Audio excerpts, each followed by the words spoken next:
اللہ اللہ اللہ اللہ الحمد لولیہ والصلاة والسلام علی نبی وآلہ وصحبہ وبارک وسلم۔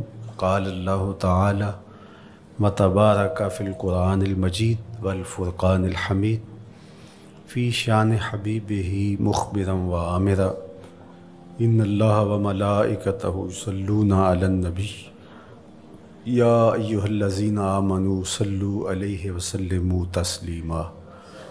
اللہم صلی علی سیدنا و مولانا محمد معدن الجود والکرم صلاۃ و سلاما علیک یا سیدی یا رسول اللہ وعلی آلک و اصحابک یا حبیب اللہ۔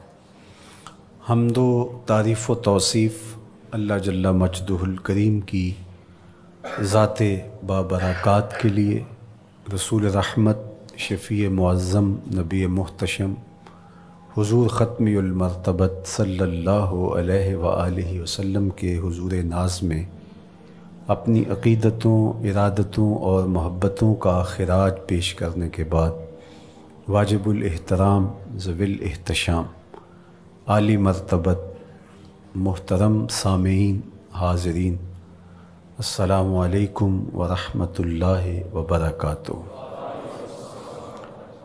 شعبان المعظم کے مبارک دن بڑی تیزی کے ساتھ گزر رہے ہیں، اور یہ وہ مبارک مہینہ ہے جس میں انوار اترتے ہیں۔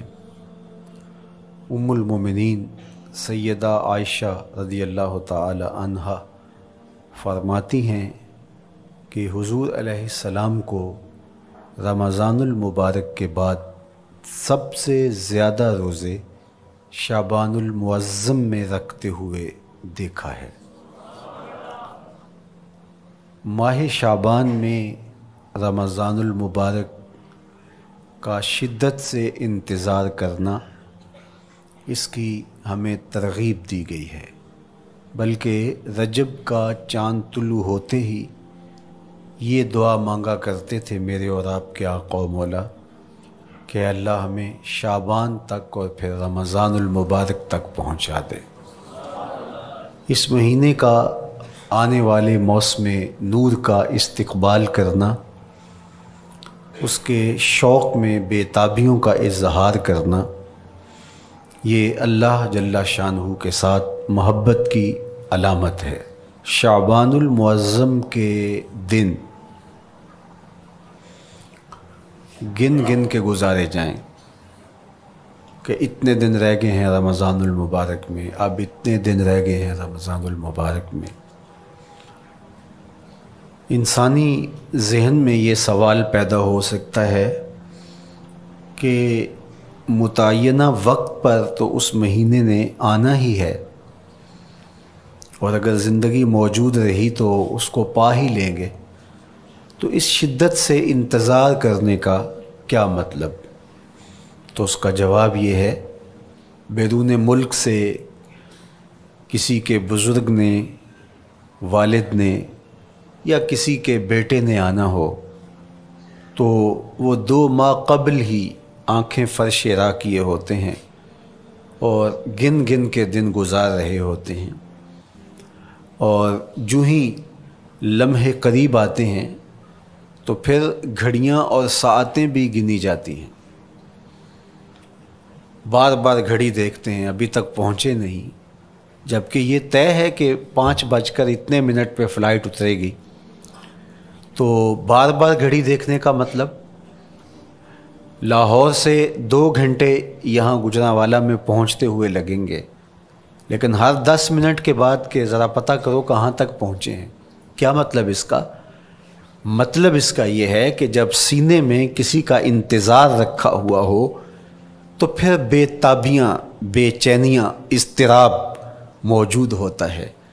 ہم دنیا کے لوگوں کے ساتھ جو ربط و رشتہ رکھتے ہیں اس کے مطابق ان کا انتظار ہوتا ہے۔ کچھ آنے والے ایسے بھی ہوتے ہیں جنہوں نے ہمیں بتایا ہوتا ہے کہ فلاں دن ہم پہنچیں گے، اور وہ دروازے پہ دستک دے رہے ہوتے ہیں اور ہم سو کے اٹھ رہے ہوتے ہیں اور اچانک جب پتہ چلتا ہے کہ فلاں باہر دروازے پہ دستک دے رہے ہیں تو ہم استقبال تو کر رہے ہوتے ہیں، لیکن ہمارے ذہن میں یہ بھی ہوتا ہے وہ میں بھول گیا، تو اب تو یہ کام بھی میرے ذمے ہے، تو مجھے یاد آ گیا ہوتا۔ تو جن لوگوں کے لیے دل میں محبتوں کی جگہ ہو تو ان کے لیے پھر سارے کام مؤخر کر کے ان کے استقبال کیے جاتے ہیں۔ یہ مہینہ اللہ کی رحمتوں کا موسم بہار ہے، چھم چھم رحمتیں برستی ہیں، انوار اترتے ہیں، گناہ گاروں کو آتش دوزخ سے نجات بخش دی جاتی ہے۔ تو اس کا استقبال کرنا، اس کے لیے انتظار کرنا، گن گن کے دن گزارنا، لمحے اور ساعتیں بسر کرتے ہوئے بار بار ماہ صیام کا ذکر کرنا، اس مہینے کے ساتھ محبت کی دلیل ہے، اور اس مہینے کے ساتھ محبت اللہ سے محبت کی دلیل ہے۔ اس لیے اس مہینے کا استقبال کرنا، اس کے لیے تیاری کرنا، اپنے گھر کو صاف کرنا، اس کے لیے اپنی اولاد کے دل میں شوق پیدا کرنا اور ماحول پہلے پیدا کرنے کی کوشش کرنا، تاکہ جو ہی یہ ماہ جلوہ گر ہو تو روزہ رکھنے کا مزاج پیدا ہو چکا ہو، تلاوت کلام مجید کا مزاج پیدا ہو چکا ہو، دیگر نوافل اور اچھے اعمال بجا لانے کی عادت پڑ چکی ہو۔ تو شعبان میں ہی اس کی تیاری ہوتی ہے تاکہ رمضان المبارک آتے ہی ہم پوری طرح سے مستعد اور فعال ہو کر کے اس مہینے کی برکتوں کو سمیٹ لیں۔ اللہ کے محبوب علیہ السلام نے ارشاد فرمایا کہ جب ماہ صیام آتا ہے فتحت ابواب الجنہ، تو جنت کے 8 دروازے کھول دیے جاتے ہیں۔ جنت تو اللہ جل شانہ کی کرم نوازیوں کا ایک ایسا خوبصورت منظر ہے کہ آج تک نہ کسی آنکھ نے اس کو دیکھا، نہ کسی کان نے سنا، اور نہ اس کا کوئی تصور کر سکتا ہے، ایسی خوبصورت بنائی ہے۔ وہاں کی ہوائیں جب چلتی ہیں تو گرد نہیں اڑتا، کستوری اڑتی ہے۔ وہاں دودھ کی، شہد کی، مائے معین، کوثر، سلسبیل کی نہریں بہتی ہیں، موتی زمرد کے محلات بنے ہوئے ہیں۔ وہ خوبصورت محل اور وہ خوبصورت جنت کا ماحول، لیکن اس کے باوجود اس خوبصورت جنت کو، مرصع جنت کو، نظیف ترین بقعۂ رحمت کو 11 ماہ تک رنگ و روغن کیا جاتا ہے رمضان المبارک کے استقبال کے لیے، اور جب یہ مہینہ آتا ہے تو اس کے دروازے کھول دیے جاتے ہیں، اور جنت کے 8 دروازوں میں سے ایک دروازے کا نام باب الریان رکھا گیا ہے، جو صرف روزہ داروں کے اعزاز و تکریم کے لیے ہے۔ روزہ دار اس دروازے سے گزر کے جنت جانے۔ تو آپ اندازہ کیجئے کہ اللہ نے اس ماہ مبارک کو کیا عزت دی ہے، کیا پروٹوکول دیا ہے، کیا تکریم بخشی ہے کہ نبیوں کا امام المرسلین، خاتم الانبیاء، محبوب خدا اس مہینے کے لیے منتظر رہتے کہ یہ مہینہ آنے والا ہے، یہ مہینہ آنے والا ہے۔ حضرت سیدنا سلمان فارسی رضی اللہ تعالی عنہ فرماتے ہیں کہ شعبان کی آخری تاریخ کو حضور نے ایک خطبہ ارشاد کیا۔ بعض علماء نے کہا کہ یہ شعبان کا آخری جمعہ تھا، یا ہو سکتا ہے کہ آخری جمعہ 29 شعبان کو ہی ہو۔ تو رمضان المبارک سے قبل حضور نے یہ خطبہ ارشاد کیا، جو مختلف کتب احادیث میں موجود ہے۔ یا ایھا الناس، اے لوگو، قد اظلکم شہر عظیم، اللہ نے تمہارے اوپر ایک بہت پاکیزہ، پر نور، عالی مرتبت مہینہ سایہ فگن کر دیا ہے۔ شہر فیہ لیلۃ خیر من الف شہر، اس مہینے میں ایک ایسی رات ہے جو 1000 مہینے سے بہتر ہے۔ جعل اللہ صیامہ فریدہ و قیام لیلۃ تطوع، اس مہینے کے دن کے روزے فرض قرار دیے گئے اور راتوں کا قیام نفل بنایا گیا۔ تراویح کی صورت کے اندر راتوں کے قیام کا ماحول پیدا ہوتا ہے، صلاۃ اللیل پڑھی جاتی ہے، نوافل پڑھے جاتے ہیں کثرت کے ساتھ۔ یہ اس مہینے کی شانیں ہیں، یہ اس مہینے کی رونقیں ہیں۔ اس مہینے میں اللہ تعالیٰ نے خاص کرم نوازیاں عطا کی ہیں اہل ایمان کو۔ وَمَن تَقَرَّبَ فِيهِ بِخَصْلَةٍ مِّنَ الْخَيْرِ كَانَ كَمَنْ أَدَّى فَرِيضَةً فِيمَا سَوَاهُ، ایک نفل کا ثواب ایک فرض کے برابر اس مہینے میں کر دیا جاتا ہے۔ وَمَنْ أَدَّى فَرِيضَةً كَانَ كَمَنْ أَدَّى 70 فَرِيضَةً فِيمَا سَوَاهُ، اور اگر کوئی ایک فرض ادا کرتا ہے تو اس کو 70 فرائض کا ثواب ملتا ہے۔ اس قدر نیکیوں کا اجر بڑھا دیا جاتا ہے، ان کی قیمت بڑھا دی جاتی ہے اس مہینے میں۔ اور پھر ارشاد فرمایا وَهُوَ شَهْرُ الصَّبْرِ، یہ صبر کا مہینہ ہے۔ ہونے کے باوجود بھی انسان تناول نہیں کرتا، ٹھنڈا میٹھا مشروب میسر ہے اور زبان کانٹا بن گئی، حلق خشک ہو گیا، لیکن اس کے باوجود بھی ایک گھونٹ حلق سے نیچے اتارنے کا روادار نہیں ہوتا۔ وضو کرتے بھی احتیاط کرتا ہے کوئی قطرہ آب حلق سے نیچے نہ ٹپک جائے، تو یہ صبر سکھاتا ہے۔ جب ہو بھی تو انسان اس سے گریز کرے، تو جب ہوگا نہیں تو پھر انسان صبر کا عادی بن جاتا ہے، تو یہ صبر کی عادت ڈالتا ہے۔ یہ شہر الصبر ہے۔ پھر فرمایا وَالصَّبْرُ ثَوَابُهُ الجنہ، اور سنو صبر کا ثواب جنت ہے۔ جو شخص صابر ہوتا ہے اس کا صلہ جنت کی صورت میں عطا کیا جائے گا۔ وَشَهْرُ الْمَوَاسَاتِ، اور یہ ہمدردی کا مہینہ ہے، باہمی پیار کا مہینہ ہے، الفتیں بانٹنے کا مہینہ ہے، نرم دلی کا مہینہ ہے، ایک دوسرے کے احساس کا مہینہ ہے۔ جب کوئی شخص بھوک اور پیاس کاٹتا ہے تو اس کو پھر محسوس ہوتا ہے، بالخصوص امراء، کہ بھوک کیا بلا ہوتی ہے، اور جو نان شبینہ کو ترستے ہیں اور جنہیں کھانا میسر نہیں آتا ان کی زندگیاں کتنی تلخ ہوتی ہیں۔ تو بھوک اور پیاس احساس پیدا کرتی ہے ان لوگوں کا کہ جو اللہ کی دی ہوئی نعمتوں سے محروم ہیں۔ تو اس لیے یہ ایک قسم کا رحم دلی کا مہینہ ہے، پیار بانٹنے کا مہینہ ہے، یہ الفتیں تقسیم کرنے کا مہینہ ہے۔ وَشَهْرٌ يُزَادُ فِيهِ رِزْقُ الْمُؤْمِنِ، اور یہ ایسا مبارک مہینہ ہے جس میں مومن کا رزق بڑھا دیا جاتا ہے۔ روزہ کھانا بچانے کے لیے، یہ اخراجات کم کرنے کے لیے نہیں ہے، بلکہ اس میں آپ کا رزق اور بڑھ جاتا ہے۔ ایسی ایسی نعمتیں کھانے کو ان لوگوں کو بھی نصیب ہو جاتی ہیں عام دنوں میں جو ان کا مقسوم نہیں ہوتی۔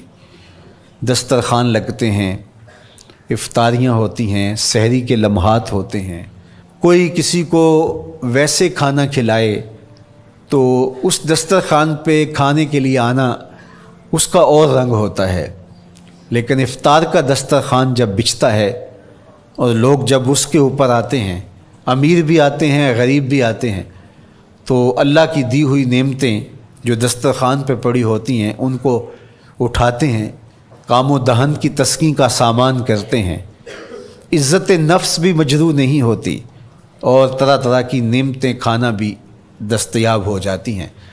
تو یہ ایک مہینہ ہے مواسات کا، اس میں رزق بڑھ جاتا ہے، غرباء تک بھی اللہ کی نعمتیں وہ پہنچتی ہیں جو عام دنوں میں ان کو میسر نہیں ہوتی، اور امراء بھی نعمتوں کا لطف لیتے ہیں، نعمتوں کا مزہ انہیں آتا ہے، اس لیے کہ بھوک کاٹنے کے بعد جب ان کو نعمت میسر آتی ہے تو پھر انہیں احساس ہوتا ہے۔ جو شخص ہر وقت سیراب رہتا ہے تو اس کو کیا پتہ کہ شدید بھوک کے بعد کھانے کا لطف کیا ہوتا ہے۔ سخت پیاس کے بعد میٹھا اور ٹھنڈا مشروب جب رگوں کو تر کرتے ہوئے معدے تک پہنچتا ہے تو اس کی تراوت، اس کی ٹھنڈک، اس کی لذت، اس کا کیف و سرور، اس کی عذوبت کس طرح راحت بخشتی ہے۔ اسی لیے میرے اور آپ کے آقا و مولا نے ایک دوسرے مقام پہ ارشاد فرمایا لِلصَّائِمِ فَرْحَتَانِ فَرْحَةٌ عِنْدَ فِطْرِهِ وفرحۃ عند لقاء رب، روزے دار کے لیے دو خوشیاں ہیں۔ ایک خوشی اسے تب ملتی ہے جب وہ روزہ افطار کرتا ہے، وہ لمحے مسرتوں کے ہوتے ہیں، ایک روحانی احساس ہوتا ہے، اتنا لمبا دن، اتنا سخت دن، گرمی کی شدت، مالک تیرا شکر ہے لمحہ اختتام پہنچا اور یہ اتنا لمبا دن تیرے حکم کی تعمیل کرتے ہوئے بسر ہو گیا۔ ایک تو روزہ کھولتے ہوئے وہ ایک سرشاری ہوتی ہے، وہ ایک لذت ہوتی ہے، روحانی تسکین ہوتی ہے۔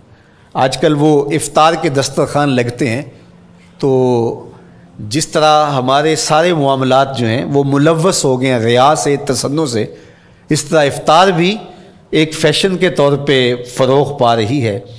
تو اس میں امراء کو اور شخصیات کو بلایا جاتا ہے اور ایسے لوگ کثرت کے ساتھ ہوتے ہیں جن کا روزہ بھی نہیں ہوتا، تو پھر ظاہر ہے رسماً تو اتنی دیر تک وہ کچھ نہیں اٹھا سکتے جب تک اذان کی آواز نہیں آتی، افطار کے لمحے نہیں آتے۔ تو اس وقت جو روزہ دار ہوتا ہے جب وہ مشروب لے رہا ہوتا ہے، جب وہ کوئی لقمہ اتار رہا ہوتا ہے، تو اس کی جو فرحت ہوتی ہے، اور جس نے روزہ نہیں رکھا اور وہ بھی افطار کے دسترخوان پہ بیٹھا ہے، تو کیا اس کو کوئی روحانی حظ، کوئی سرور، افطار کے لمحوں کا کوئی لطف مل سکتا ہے؟ وہ بیچارہ کتنا بے چین ہوتا ہوگا کہ یہ شخص ہے کمزور ہے، سارا دن مزدوری کر کے آیا ہے اور اس کا بھی تو سارا دن گزر گیا بھوک اور پیاس سے، اور میں صحت مند ہوں اور سارا دن ٹھنڈے ماحول میں رہا ہوں اور مجھے توفیق نہیں ملی، تو وہ گھونٹ کتنے مشکل اس کے لیے ہوتے ہوں گے۔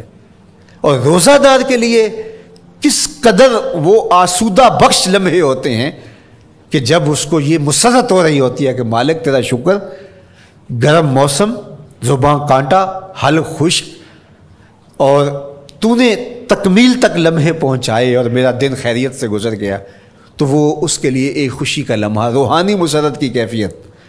اور دوسری کہ جب وہ ٹھنڈا اور میٹھا مشروب، سارے دن کی سوکھی ہوئی زبان اور خشک حلق، اور انسان کی جو ہے وہ رگیں بھی، انتڑیاں بھی خشک ہو چکی ہوتی ہیں، تو ٹھنڈا اور میٹھا مشروب جب انسان کے معدے کی طرف بڑھ رہا ہوتا ہے، زبان بولے نہ بولے، ایک ایک رواں اللہ کی حمد بول رہا ہوتا ہے، اور تشکر انسان کے رگ و ریشہ سے ادا ہو رہا ہوتا ہے، اور اس کی کیفیت، اس کی سرشاریاں، اس کی لذتیں وہ دیکھنے کی ہوتی ہیں۔ تو کہا للصائم فرحتان، روزے دار کو تو ایک فرحت اس وقت ملتی ہے عند فطرہ ہی، جب وہ روزہ کھولتا ہے، روحانی فرحت بھی، جسمانی فرحت بھی۔ وفرحۃ عند لقاء رب، اور دوسری فرحت اور دوسری خوشی اسے تب ملے گی جب اس روزے کے صلے میں اللہ تعالیٰ اپنے رخ انور سے پردہ اٹھا دے گا اور روزہ دار کو اپنے دیدار کی دولت عطا کرے گا، تو وہ پھر منظر دیکھنے والا ہوگا، روزہ دار کی آنکھیں ٹھنڈی ہو جائیں گی۔ اصل افطار تو وہ ہوگی نا، اللہ اکبر، اصل تو شربت دیدار ملے گا جو روح کی پیاس بجھا دے گا، جو من کی بھوک مٹا دے گا۔ تو کہا للصائم فرحتان، فرحۃ عند فطرہ وفرحۃ عند لقاء رب، روزہ دار کے لیے دو خوشیاں ہیں، ایک خوشی وہ ہے جب اس کے جسم کی پیاس بجھتی ہے، اور ایک خوشی تب ملے گی جب روح کی بھوک مٹے گی، جب من کی پیاس بجھے گی، اور پھر وہ سرشاریوں کے عالم میں دیکھتا ہی چلا جائے گا، اور وہ سیراب ہی نہیں ہو پائے گا کہ میں ان دو آنکھوں سے دیکھ رہا ہوں، کاش کہ لوں لوں دے مڈ لک لک چشمہ، ایک کھولا تے ایک کجا ہوں۔ وہ اس آرزو میں ہوگا کہ میرا رواں رواں آنکھ بن جائے اور میں اس دیدار سے فیضیاب ہوتا چلا جاؤں۔ تو وہ کیا لمحے ہوں گے، وہ کیا گھڑیاں ہوں گی، وہ کیا ساعتیں ہوں گی، کوئی لفظ نہیں ہے جن لفظوں میں ان حقیقتوں کو بیان کیا جا سکے، اس لیے کہ وہ منظر ہی وراء الورا ہوگا۔ تو روزہ دار کو فرحت ملتی ہے جب وہ روزہ کھولتا ہے، تو فرمایا وَشَهْرٌ يُزَادُ فِيهِ رِزْقُ الْمُؤْمِنِ، اس میں مومن کا رزق بڑھا دیا جاتا ہے۔ وَمَنْ فَطَّرَ فِيهِ صَائِمًا كَانَ مَغْفِرَةً لِذُنُوبِهِ، جس نے روزہ دار کا روزہ افطار کروایا، اللہ کے محبوب فرماتے ہیں کہ ایک تو خود روزہ رکھا، اور دوسری سعادت یہ ہے کہ ماہ صیام میں روزہ دار کا روزہ افطار کروایا۔ آپ شریعت بیضاء کو بنظر عمیق مطالعہ کر کے دیکھیں، ماہ صیام میں بہت زیادہ اس بات پہ زور دیا گیا ہے کہ روزہ افطار کرواؤ۔ اپنے گھر میں بیٹھ کر کے روزہ افطار کر لینا یہ بھی سعادت مندی ہے، روزہ نصیب ہو جائے، لیکن اس بات پہ بہت زور دیا گیا ہے ماہ صیام میں کہ ایک ماحول پیدا ہو، لوگوں کو افطار کروائیں تاکہ تمام لوگوں تک اللہ تعالیٰ کی نعمتیں پہنچیں اور لوگوں تک جو ہے وہ رمضان المبارک کی برکتیں پہنچیں۔ تو ارشاد فرمایا ومن فطر فیہ صائما، جس نے روزے دار کا روزہ افطار کروایا، کان مغفرۃ لذنوبہ، تو وہ افطار کروانے والوں کے گناہوں کی بخشش کا ذریعہ بن جائے گا۔ یہ افطاری گناہوں کی مغفرت کا سبب بن جائے گی۔ وَعِتْقَ رَقْبَتِهِ مِنَ النَّارِ، اور آتش دوزخ سے گردن کی آزادی کا مجدہ جاں فضا بن جائے گا یہ امر کہ اس نے کسی کا روزہ افطار کروایا۔ وَقَانَ لَهُ مِثْلُ أَجْرِهِ مِنْ غَيْرِ أَنْ يَنْقُصَ مِنْ أَجْرِهِ شَيْءٌ، اور روزہ افطار کروانے والے کو روزہ رکھنے والے جتنا اجر ہی دیا جائے گا، لیکن روزہ رکھنے والے کے اجر میں بھی کوئی کمی نہیں واقع ہوگی۔ جتنا اس نے سارے دن کی بھوک اور پیاس کاٹ کر کے تکلیف اٹھا کر کے روزہ رکھا، جس نے شام کو اس کو افطار کر دیا اتنا ہی ثواب اس کو عطا کر دیا جائے گا، اس کا اجر کم کیے بغیر۔ اللہ اکبر، یہ امت کے لیے اللہ نے کیا پیکج دیا ہے، کیا کرم نوازیاں ہیں اس امت کے لیے۔ آقا کریم نے ارشاد فرمایا ایک شخص صبح سے لے کے ظہر تک مزدوری کرتا ہے، اس کو ایک قیراط دیا جاتا ہے، اور ایک شخص ظہر سے لے کر عصر تک مزدوری کرتا ہے، اس کو بھی ایک قیراط دیا جاتا ہے، اور ایک عصر سے لے کر مغرب تک مزدوری کرتا ہے، اس کو 2 قیراط دیے جاتے ہیں۔ فرمایا پہلی مثال یہود کی ہے، دوسری مثال نصارہ کی ہے، اور تیسری مثال میری امت کی ہے۔ یہودیوں نے اور عیسائیوں نے اس پہ اعتراض کیا کہ ہمارا اجر کیوں تھوڑا ہے، تو میرے اور آپ کے آقا و مولا نے فرمایا تمہارا تھوڑا نہیں، ہمارا زیادہ ہے۔ آج کل اگر 1000 روپیہ مزدوری چلتی ہو مزدور کی، تو کوئی شخص صبح سے شام تک ایک شخص سے مزدوری کروائے اور 1000 روپیہ دے دے، اور دوپہر کو اڈے سے جا کے ایک مزدور اور لے آئے، شام کو اس کو بھی 1000 روپیہ دے آئے، اور ایک شخص کو عصر کے وقت لائے اس کو 2000 روپیہ دے دے، تو 1000 والا کہے کہ میرے سے زیادتی ہوئی ہے، تو اس سے زیادتی تو نہیں ہوئی، اسے تو پوری مزدوری دی گئی ہے، اب اس پہ مہربانی ہوئی ہے، اس پہ رحمت ہوئی ہے۔ تو کہا یہود اور نصارہ کی یہ مثال ہے، ایک صبح سے ظہر تک مزدوری کرے اس کو 1 قیراط، ایک ظہر سے عصر تک مزدوری کرے اس کو بھی 1 قیراط، اور تیسرا بہت تھوڑا وقت عصر سے مغرب تک مزدوری کرے اس کو 2 قیراط۔ کہا یہ امت محمدیہ علی صاحب الصلوات کو دیا گیا نور ہے۔ تو ایک شخص نے سویر سے لے کر شام تک روزہ رکھا، بھوک کاٹی، پیاس کاٹی، سخت شدت کی گرمی سہی، اور ایک شخص نے شام کے وقت اس کو روزہ افطار کروا دیا۔ اور سنو حضور علیہ الصلوۃ والسلام کا فرمان، جب حضور نے فرمایا کہ اس کو پورا اجر ملے گا پہلے کے اجر کو کم کیے بغیر، تو صحابہ کا تو دل تڑپنے لگا کہ یہ کتنی بڑی بات ہے۔ اب آپ جانتے ہیں کہ یہ زمانہ ایسی معاشی خوشحالیوں کا نہیں تھا، لوگوں کے پاس تو نان شبینہ بھی میسر نہیں ہوتا تھا، تو صحابہ نے جو سوال کیا، قالوا یا رسول اللہ صلی اللہ علیہ وسلم، انہوں نے کہا اے اللہ کے پیارے رسول صلی اللہ علیہ وسلم، لیسا کلنا یجد ما یفطر الصائم، ہم میں سے تو ہر بندہ یہ طاقت نہیں رکھتا کہ روزہ دار کو روزہ افطار کروا دے، تو یہ اتنی بڑی سعادت، تو یہ تو پھر اہل زر ہی یہ سعادت حاصل کر پاتے ہیں، ہمارے جیسے لوگ تو پھر جو مال و دولت نہیں رکھتے تو وہ تو پھر یہ سعادت نہیں حاصل کر پائیں گے۔ تو میرے اور آپ کے آقا و مولا نے کیا فرمایا؟ قال، حضور نے ارشاد فرمایا یؤتی اللہ ھذا الثواب، یہ ثواب اللہ اسے شخص کو بھی عطا کرے گا، من فطر صائما علی مزقۃ لبن او تمرۃ او شربۃ من ماء، فرمایا کہ یہ اجر اللہ اس کو بھی عطا کرے گا جس نے کسی کا روزہ 1 گھونٹ دودھ سے کھلوا دیا، یا 1 کھجور سے کھلوا دیا، یا پانی کے 1 گھونٹ سے اس کا روزہ افطار کروا دیا۔ لازمی نہیں ہے کہ دسترخوان سجا ہو، انواع و اقسام کے کھانے پڑے ہوں اور وہ افطاری ہی افطاری قرار پائے گی۔ جس نے کسی کو وہاں باہر ٹوٹیوں سے پانی کا گلاس بھر کے، کٹورا بھر کے سادہ پانی بھی پیش کر دیا تو اس کو بھی ثواب مل جائے گا۔ کتنا ثواب ملے گا؟ پورا روزہ رکھنے کا ثواب اس کو ملے گا۔ کتنی رحمتوں کی لوٹ سیل لگی ہے۔ کوئی ایسے بھی بانٹتا ہے، کوئی ایسے بھی کرم نوازیاں ہوتی ہیں، لیکن میرے رب کے خزانے کتنے کھلے ہیں۔ میں نے مدینہ المنورہ میں ایک شخص کو دیکھا کہ وہ روزے کے وقت وہاں سے ہی گلاس لیتا اور زمزم سے بھرتا اور روزہ داروں کے آگے رکھتا چلا جاتا، اور روزانہ اس کا یہ عمل ہوتا۔ نماز عصر کے بعد شروع ہوتا، جتنی اس کی پہنچ ہوتی ہر ایک کے آگے رکھتا چلا جاتا۔ پانی بھی وہاں سے لیا، گلاس بھی وہاں سے لیا۔